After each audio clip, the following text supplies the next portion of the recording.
নিশ্চিতভাবে আমরা যারা তৃণমূল কংগ্রেস কর্মী, আমাদের কাছে কে কোন পদে থাকলো, কে কোন পদে থাকলো না, তাতে নিয়ে আমরা তৃণমূল কংগ্রেস কর্মীরা বিন্দুমাত্র ভাবিত নই।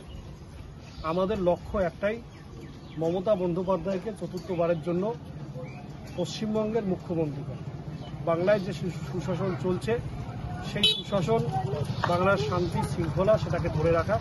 একজন তৃণমূল কংগ্রেস কর্মী হিসেবে আমরা প্রত্যেকেই সেটা চাই এবং সেই লক্ষ্যেই সকলে মিলে, সকলে ঐক্যবদ্ধভাবে আমরা সামনের দিনে সেই বিধানসভা নির্বাচন, 2026 বিধানসভা নির্বাচন, সেই নির্বাচনে আমরা অনেকে মনে করছেন সদ্য বিজেপি থেকে তৃণমূলে যোগদান করে আজকে তৃণমূল কংগ্রেস কোচবিহার জেলা সভাপতি হয়েছেন স্বপন কুমার বর্মন।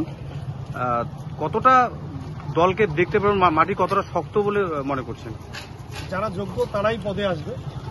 আমি কথাটা আপনাকে আগেও বললাম, আমাদের লক্ষ্য 2026 বিধানসভা নির্বাচন, সেই বিধানসভা নির্বাচনে মমতা বন্দ্যোপাধ্যায়কে চতুর্থবারের জন্য মুখ্যমন্ত্রী।